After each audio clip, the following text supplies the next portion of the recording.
Hi mga kaisda, Vince Gapi here. Habang magtitingin nga ako ng aking mga gapi, lalo na tong breeder ko ng P-Dirt, naisipan ko magpakain ng ating Okiko Red Diamond. Paborito ng mga gapi. Ginagamit ko to pampakulay ng mga AFR ko.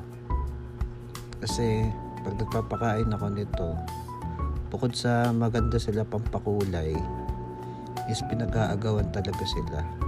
Ayan, no? May kita nyo naman, talagang pinagkakaguluhan nila yung Okiko. Dito nga sa tab na to, nakalagay yung mga female ng aking AFR, albino full red. Sinama ko na lang din yung P-Dirt female doon kasi wala na mapaglagyan. Ito naman yung fry ng Acre, female ABT Galwing Ribbon, tapos PKBM Glitter Blue Eye. Ayan, di pa rin nanganganak. Ayan mga ABT females kaya non-ribbon. Ayan, yan yung third batch ng ABT ko. 2 weeks old pa lang yan, pero medyo matataba na. BBS lang ang pakain ko dyan guys. Ito naman nakalagay yung female ko na PKBM. Yan sa ilalim yung mga ate nila, mga female ABT. Pinagsasama ko na pag mga female lahat kasi hindi ko naman sila ginugroup. Yan, male ABT. Yan, mga male lang ginugroup ko para gumanda sila at malaban natin sa show kung sakali. Ito nga pala is outdoor, semi-outdoor actually. Dito ko nilalagay lahat ng female. Kasi lahat ng makukuha kong male is nilalagay ko na sa tanks. Hindi na dito. Dito ko lang pinapalaki lahat ng female magkakasama. Ayan, nagagawan din sila sa Okiko. Kita nyo naman guys. Ayan. Simula fry pa lang, 1 month old, hinihiwalay ko na. Para yung mga ma-out natin sa market is puro virgin. Yun kasi yung maganda guys, para sila yung makapili ng breeder nila.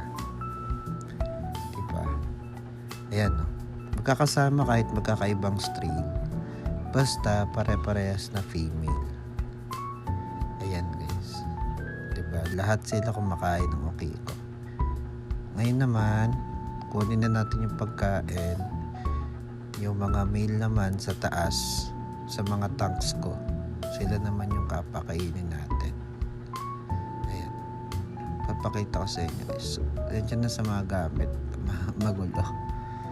Ayan, kung mapapansin nyo, lahat ng AFR male is nasa indoor para hindi sila naaarawan. Sa experience ko kasi, kapag yung AFR male is naaarawan, nagiging pink sila, which is yung pangit na yon sa AFR. Dapat red sila. Yan ang isa sa mga teknik sa AFR na strain. Huwag nyo sila papaarawan. Pero yung female okay lang. Huwag lang yung male, nagiging pink wash kasi sila. Baka sabihin na ng iba iskal na yan. Kaya kung mapansin nyo, mapupula sila. Hindi ko kasi sila pinapaarawan. Yan, sana may nakuha na naman kayong tips sa akin. Yan, may P-Dirt din ako pero mangilan-ngilan lang. Ayan, meron din pala akong ABT Galwing Ribbon guys. Fancy na rin yan, pero paparamihin pa natin. Pero kung gusto nyo, mag-out na rin ako yan. Simpleng setup lang kasi nagsisimula pa lang tayo. Yan. Meron din nga pala tayong Acre, pero yung glass belly siya. Glass belly Acre, hindi siya yung normal lang. Kaya para medyo rare naman, sana maparami. Ayan, mga breeder natin ng ABT non-ribbon. Kung magtatanong kayo anong pinapakain ko, bakit malalaki sila, is ito lang, APK pellets. Proven and tested ko na to guys. Macho talaga at mabibilis lumaki pag APK. Yan, sinasabayan ko lang ng Okiko for astaxanthin, pampakulay. Tapos ito palang Kraken probiotics na gamit ko. Ginagamit ko yan para mabilis silang matunawan, para kain ng kain. Tsaka hindi sila nilalamig, pansin ko pag nakakraken. Medyo hassle nga lang gamitin. Ayun yung top view guys. Sobrang pula ng mga AFR natin. Yan. Kung magugustuhan nyo, PM nyo lang ako sa FB account natin, Injings Aquatico. At saka may papakita nga pala ako sa inyo guys. Meron ako ditong in-isolate na PKBM female, glitter blue eye. Pansin ko kasi parang iba yung laki ng tiyan niya eh.